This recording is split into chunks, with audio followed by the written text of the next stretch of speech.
Nós só conseguiremos viver de modo digno do Evangelho se buscarmos ser humildes. A prova que estamos buscando humildade é a obediência. Tal postura nos dará vitória sobre o pecado. Quantos nesta manhã têm o texto sagrado? Ergam-no para que eu possa ver.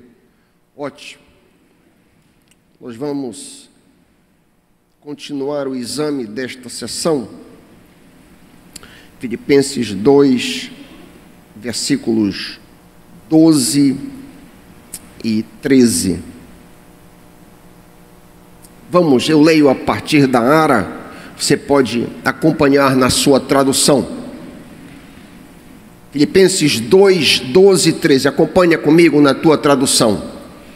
Assim, pois, amados meus, como sempre obedecestes, não só na minha presença, porém muito mais agora na minha ausência, desenvolvei a vossa salvação com temor e tremor, porque Deus é quem efetua em vós tanto o querer como o realizar, segundo a sua boa vontade. Pai querido, abre as nossas mentes, abre os nossos corações, faze-nos ouvir a tua voz, que eu diminua, que eu desapareça, e só tu estejas neste púlpito, e que nós estejamos ávidos para entender e aplicar a tua palavra a nós mesmos, a começar de mim. Aplica a tua palavra, Senhor Deus, e que ela traga mudanças às nossas vidas, que ela traga vitória nas nossas vidas, para a honra, glória e louvor. Eu peço ainda que toda distração, Senhor, todo espírito que visa tirar a atenção, para que a palavra não faça efeito, nós repreendemos agora na autoridade do sangue de Jesus. Nós repreendemos qualquer distração, qualquer ideia, necessidade ou o que quer que seja agora. Pedimos que o Senhor venha estar conosco e que nós entendamos a tua palavra, em nome e pelo amor de Jesus. Amém. Domingo próximo passado, nós iniciamos a avaliação desta sessão que acabamos de ler. A pergunta que nós estamos tentando responder é a seguinte: quem é responsável pela santificação? Eu ou Deus? Quem é que me santifica? Sou eu mesmo, no meu braço? Ou é Deus que me santifica? Essa é a pergunta que está norteando esta sessão que nós iniciamos domingo passado e vamos passar alguns domingos examinando. Nós já vimos que a revelação de Deus, nós vimos domingo passado, é cheia de tensões. Existem grandes tensões nos ensinos da Bíblia. Por exemplo, a Bíblia diz, como nós vimos, que Deus nos manda orar exaustivamente. Mas nós vemos na Bíblia que Deus é soberano, que faz o que Ele quer e que ninguém pode torcer-lhe o braço. Há uma tensão nesses dois pontos.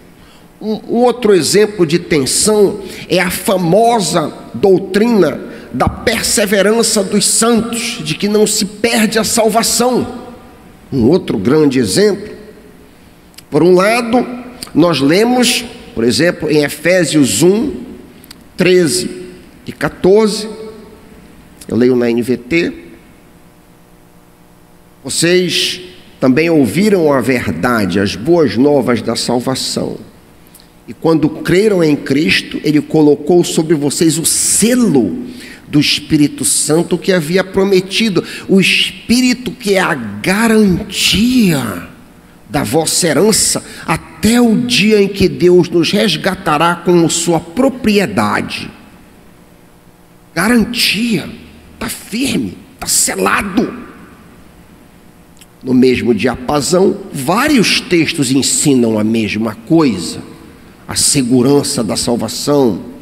João 5:24, João 10:27 a 30, 1 João 2:19. Todavia, e lá vem a tensão, Lá vem a atenção. Todavia, a mesma Bíblia ensina que eu tenho que perseverar até o fim. Eu tenho que lutar até o fim na minha salvação. Por exemplo, Hebreus 6, 4 a 6. Hebreus 6, 4 a 6. É impossível trazer de volta ao arrependimento aqueles que já foram iluminados, que já experimentaram as dádivas celestiais e se tornaram participantes do Espírito Santo, que provaram a bondade da palavra de Deus e os poderes do mundo por vir e que depois se desviaram. Sim, é impossível trazê-los de volta ao arrependimento, pois ao rejeitar o Filho de Deus, eles voltaram a pregá-lo na cruz, expondo-o à vergonha pública. Há vários outros textos que insistem nesse mesmo ponto. Romanos 8, 12 a 13, 1 Coríntios 8, 11, Hebreus 26, 29, etc. O que eu estou dizendo, que eu martelei bastante domingo passado, é que é uma tensão no material das Escrituras, há uma tensão na revelação. Por um lado, a Escritura ensina claramente a responsabilidade humana, o homem é responsável, mas por outro lado, a mesma Bíblia diz que Deus faz nas nossas vidas, opera nas nossas vidas, dirige, instrui e nos conduz. Há uma misteriosa tensão, repito, entre a responsabilidade humana e a soberania divina em várias doutrinas elencadas nas Escrituras. Vamos nos voltar para o texto que lemos nesta manhã. Pode ser que você tenha estranhado eu iniciar esta sessão, Filipenses 2, 12 e 13, iniciei ela domingo passado, perguntando sobre quem faz o que no processo de santificação. Sou eu que devo buscar a minha santificação ou é Deus que me santifica? Ora, o nosso texto fala em desenvolver a salvação, correto? Nossa passagem nada diz sobre santificação. É isso mesmo? Vocês acabaram de ler o texto comigo. O texto não diz nada a respeito de santificação, mas da salvação. Então, a essa luz, é interessante perguntar: salvação do quê? Seria a salvação do inferno?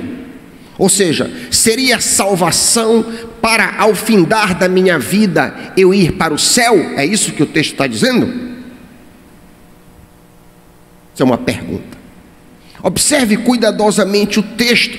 O texto está aberto no teu colo. Olha o que diz o verso 13. Paulo fala sobre, abre aspas, querer e realizar desta salvação. Ora, ninguém necessita de Deus para querer ir para o céu. Só um louco ia querer ir para o inferno. Adicionalmente, o contexto também fala sobre obediência repetitiva. Olha o texto de novo, 12. Como vocês eram obedientes na minha presença, sejam obedientes na minha ausência. Muito bem, a salvação para ir para o céu, ou a justificação, é instantânea. Vemos então que a salvação que Paulo se refere não é a salvação do inferno. Note bem, preste atenção, a salvação referida no versículo 12 é salvação do pecado.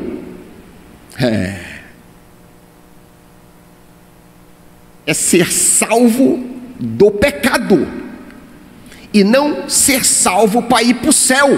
Não tem nada a ver aqui com ir para o céu. É ser salvo, ser arrancado do pecado. É isso que o texto está tratando aqui. Leia comigo outra vez o versículo 12, que eu vou inserir algumas palavras só a título de clarificação.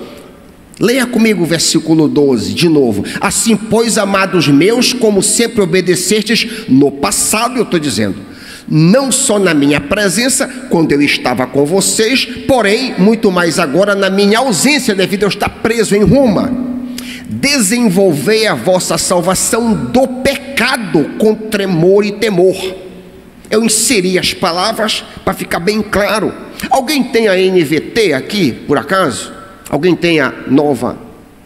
A NVT diz assim, eu gosto muito dessas paráfrases, porque elas tornam mais claro para nós.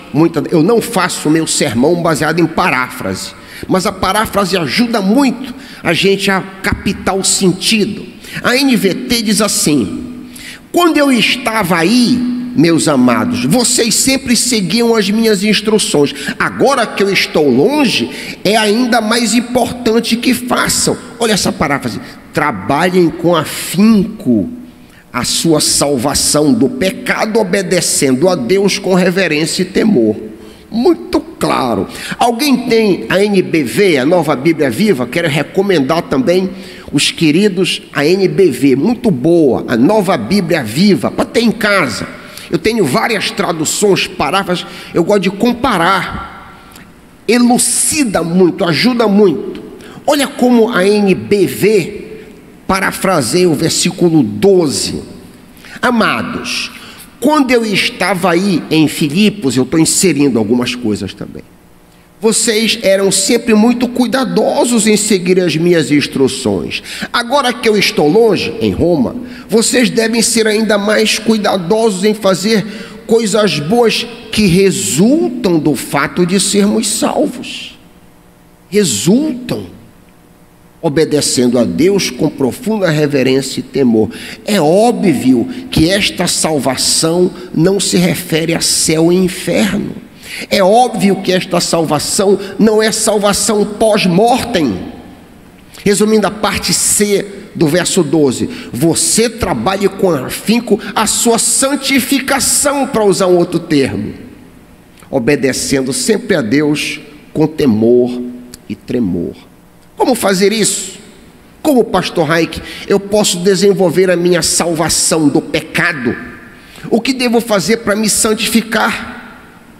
Observe que a primeira palavra aí no versículo 12, traduzida como assim, é uma conjunção de consequência. O termo grego por trás da palavra assim pode ser traduzido também como portanto. Qual é a ligação entre o versículo 12 e o que veio antes?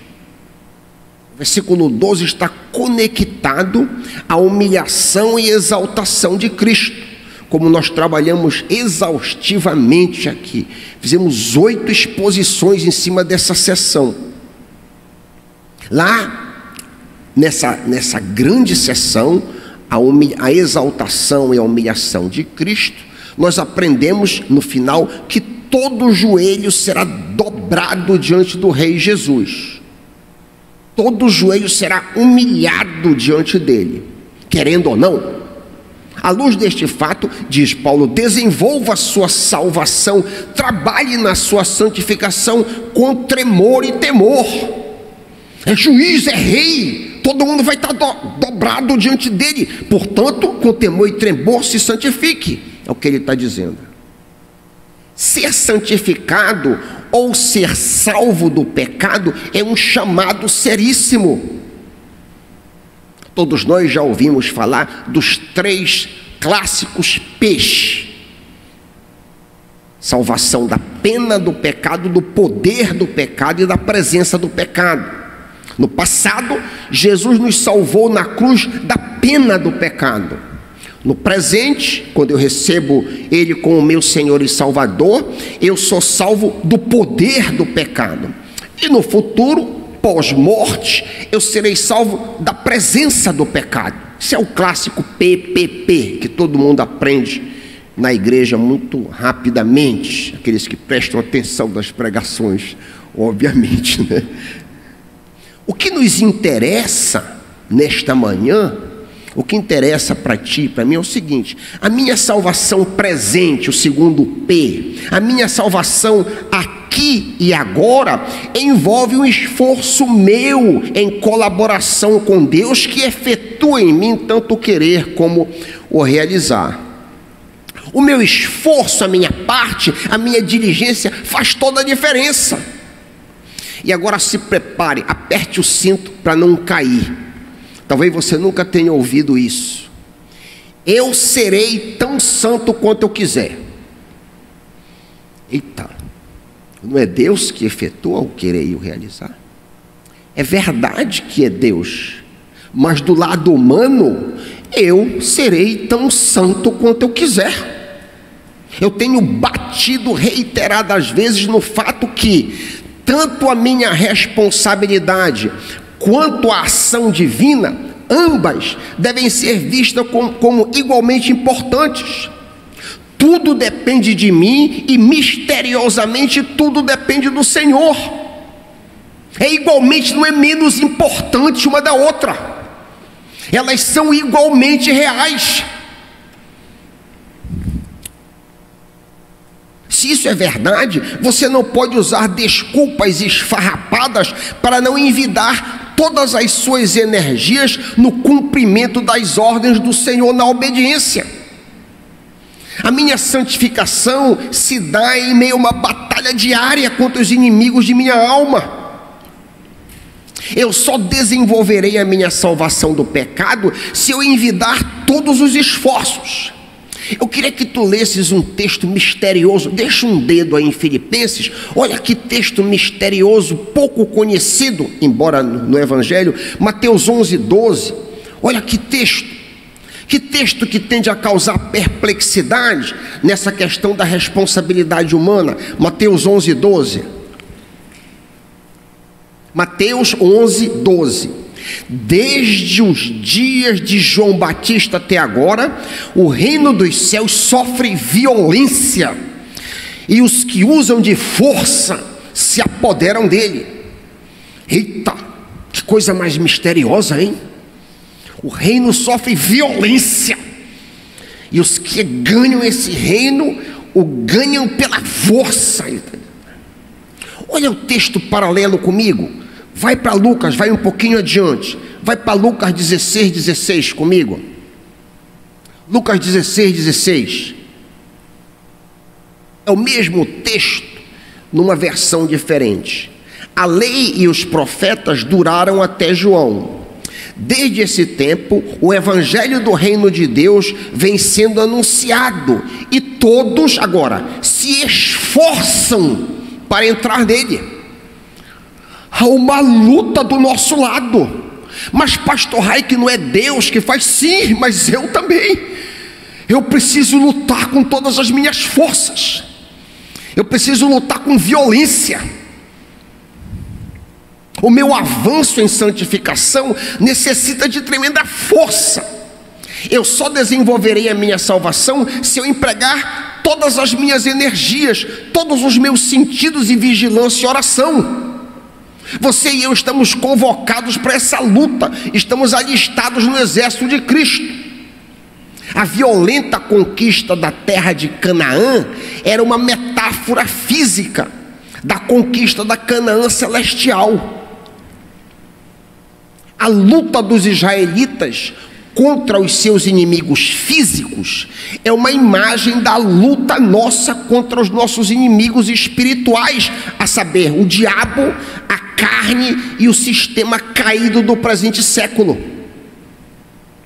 O avanço físico dos judeus liderados por Josué e Yeshua é uma fotografia do nosso avanço espiritual sob a liderança de Jesus e Yeshua, o nosso precursor na batalha que nos está proposta. Não há tréguas nessa carreira, nessa batalha.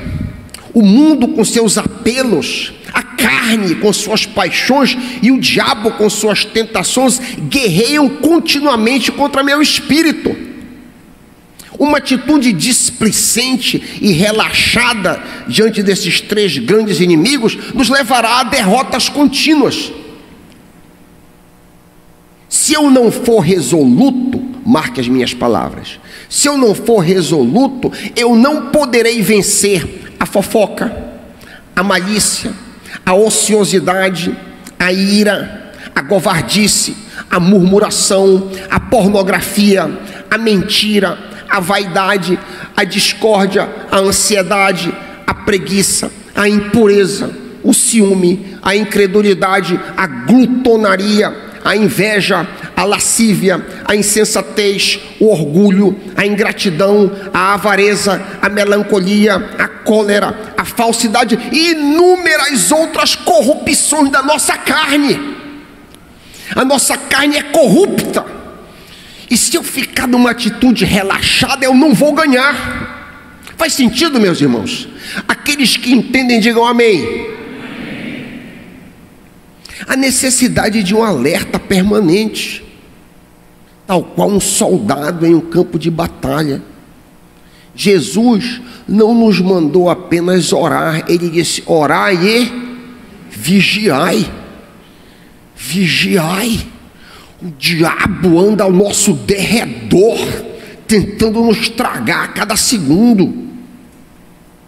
Bom, você pode estar pensando: tá bem, eu já entendi que sem um total esforço de minha parte, eu não terei vitória sobre meus pecados, principalmente sobre pecados recorrentes que me assolam. Ainda assim, eu não sei exatamente o que fazer para desenvolver a minha salvação, para avançar na santificação. Eu estou te citando como meu interlocutor imaginário. Acima, eu fiz uma conexão entre o desenvolvimento de minha salvação de pecados e a humilhação e exaltação de Cristo. Lembram? Jesus foi exaltado e todo joelho será humilhado diante dele. Por bem ou por mal, todos se curvarão diante do Rei Jesus. À luz desse fato, desenvolva a sua salvação, trabalhe com temor e tremor. Embora seja verdade que eu e você somos chamados a obedecer por amor, é também verdade que nós devemos obedecer por temor. Isso mesmo. O fato que Cristo está exaltado deve suscitar em nós temor. O temor do Senhor é um tema que pervade toda a Bíblia. O temor do Senhor está de ponta a ponta nas Escrituras. Cristo foi feito Kyrios, Senhor, para que toda língua confesse o seu nome. O Senhor ressuscitado, a quem Paulo se refere, não é o humilde carpinteiro de Nazaré. O Jesus que nós veremos tem, abre aspas, olhos de fogo. Na cabeça dele há muitas coroas. Ele está vestido com um manto encharcado de sangue. O seu nome é Verbo de Deus. De sua boca sai uma espada afiada para ferir. Ele governará as nações com cetro de ferro, esmagará as uvas no tanque de prensar da furiosa ira de Deus, o Todo-Poderoso. Em seu manto, na altura da coxa, está escrito: Basileus, Basileum, Kai Kyrios, Kyrion, Rei dos reis, Senhor dos senhores. Tema e trema, então obedeça a desenvolver a vossa salvação. Faz sentido o que eu estou querendo dizer? Diante dessa realidade terrível, diante desse terror, desenvolva-te, santifica, Paulo está dizendo. Busca, eu e você, busquemos aguerridamente sermos santos, porque Cristo foi exaltado.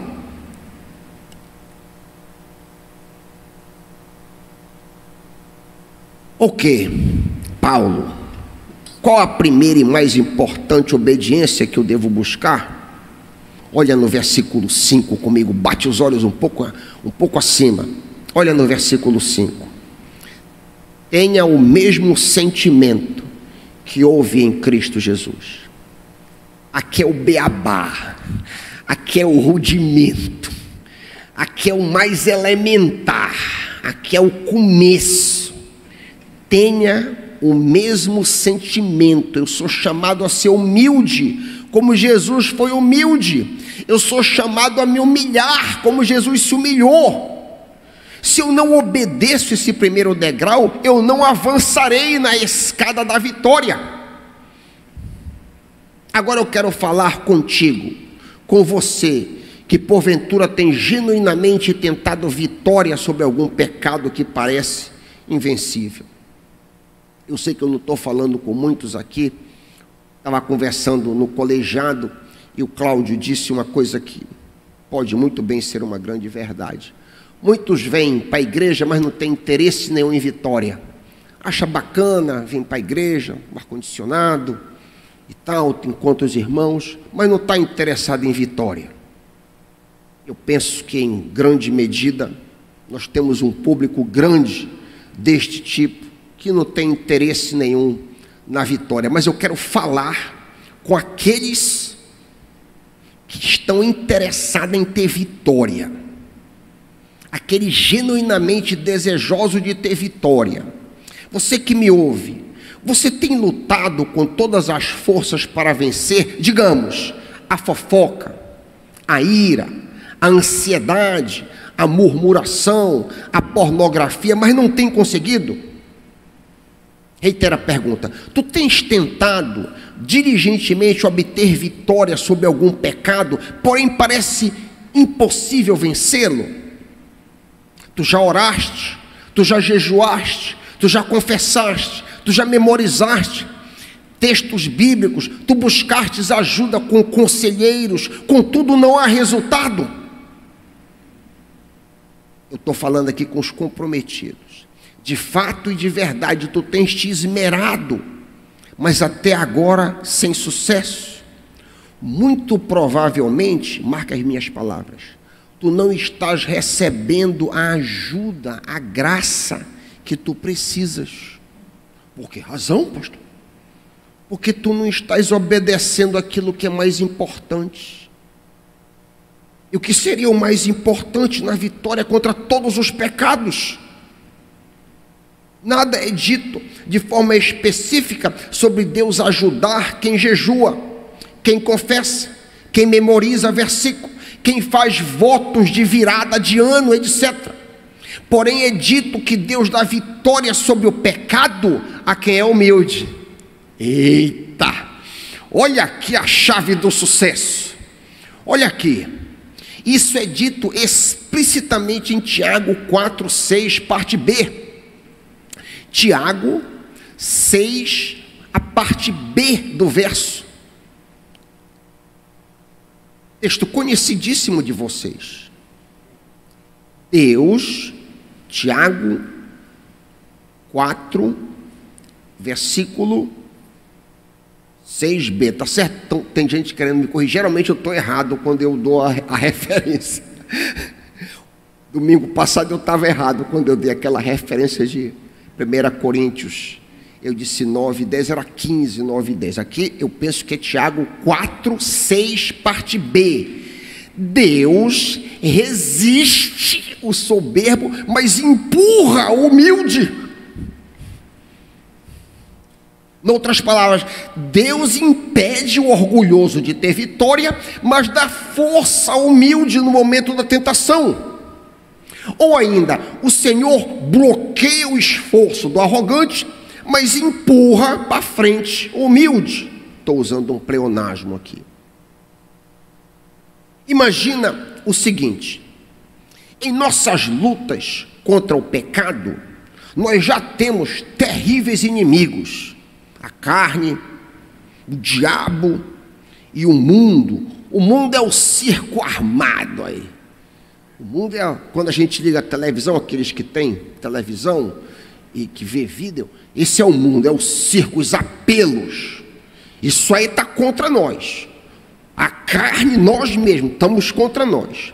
O diabo está contra nós. Agora imagina somando Deus contra nós. É derrota total. Não há nenhuma esperança, zero esperança de você vencer com Deus contra ti, associado a esses inimigos todos. A derrota é certa. Nós lemos do socorro divino apenas para os humildes. Deus faz oposição ao orgulhoso. É o que diz o texto. que Deus ajuda o humilde no momento da tentação é claro e explícito em Hebreus 4,16, por exemplo.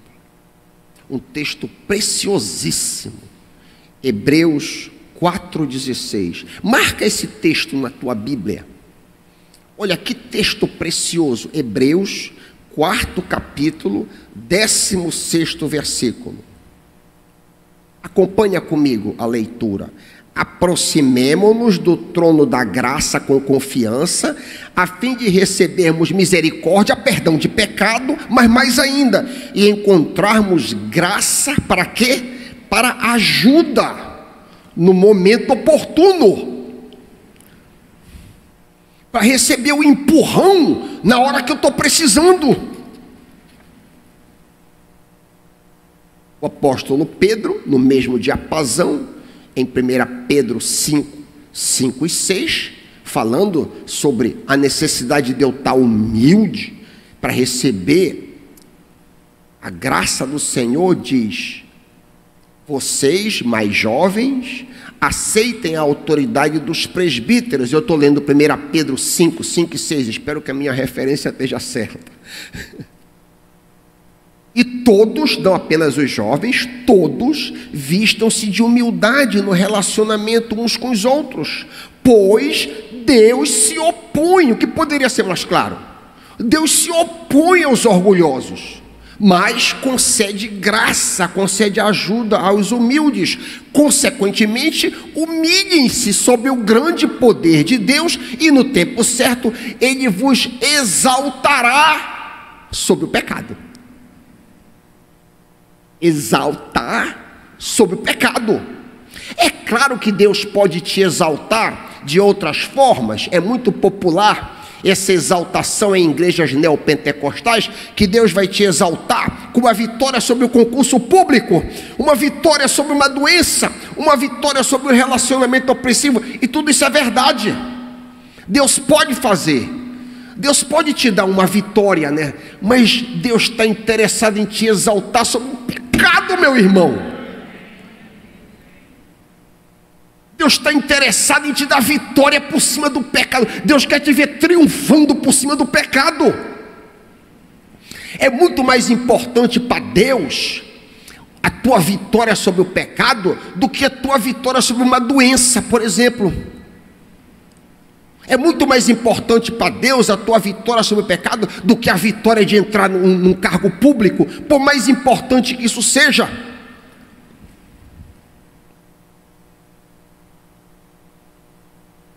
Essas coisas todas são secundárias. O apóstolo Pedro, no texto que nós acabamos de ler, nos manda nos humilharmos sobre o grande poder de Deus, ou seja, aceitarmos as difíceis circunstâncias que Deus permite que passemos para nos moldar à imagem de Cristo e no tempo certo nos exaltar sobre o pecado. Vejam bem, Deus não concede vitória a pessoas orgulhosas, porque isso ia torná-las mais orgulhosas ainda, e nos tornaria grandes fariseus. Eita, eu sou melhor, eu venci esse cara aí, isso é um derrotado. Deus não faz isso. Deus odeia gente orgulhosa. Deus detesta. Onde é que está escrito? Muitos textos. Eu vou dar um aqui. Eu estou citando orgulho, que é o direto oposto. A humildade e o orgulho é contraponto. Provérbios 16:5. Provérbios 16:5. Os orgulhosos são detestáveis para o Senhor, certamente serão castigados. Puxa vida, quer mais clareza? Quer mais clareza do que essa aí? Eu volto à pergunta que fiz acima. Por acaso, você tem lutado com todas as forças para vencer determinado pecado, porém o mesmo parece invencível? Saiba que você não vai obter vitória sem combater o orgulho. Seja qual for o pecado que você deseja vencer, você também precisa se humilhar para receber do Pai a graça, a ajuda, o socorro, o empurrão na ocasião oportuna. A minha parte no desenvolvimento da minha santificação, da salvação do meu pecado, em primeiro lugar, é me humilhar, ter o mesmo sentimento que Cristo teve. Aí talvez você esteja perguntando o quê, pastor Raik? Eu acho isso um tanto teórico. Como que eu posso saber se eu sou uma pessoa humilde? Eu tenho como medir isso aí? Como que eu posso averiguar a minha humildade? A humildade é demonstrada quando eu obedeço aos comandos de Jesus. A humildade é uma atitude interior de obediência. Esta atitude interior me faz obedecer às ordens de Cristo. Quando eu entendo aquilo que Ele quer que eu faça, eu obedeço. Paulo conecta explicitamente a humildade à obediência. Antes de nos comandar a desenvolver a nossa salvação, ele diz: como sempre obedecestes na minha presença, continuem a obedecer na minha ausência. Está profundamente conectado, humildade e obediência.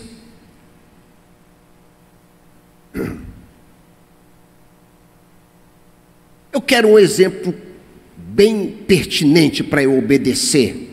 Você pode estar dizendo: eu quero um exemplo claro então que eu vou obedecer. Olha, no mesmo contexto, tu estás com Filipenses 2 aberto, olha o versículo 3. Olha o versículo 3. Não façam nada por interesse pessoal ou vaidade, mas humildemente considere os outros superiores a si mesmo. Eu expus esse texto há vários meses. Você que me ouviu, você tem tentado colocar em prática? Tem tentado obedecer?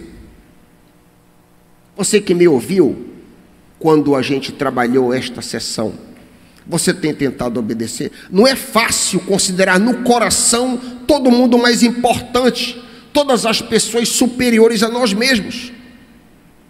Como eu disse naquela ocasião, eu fiquei muito impactado quando eu preparei esse sermão.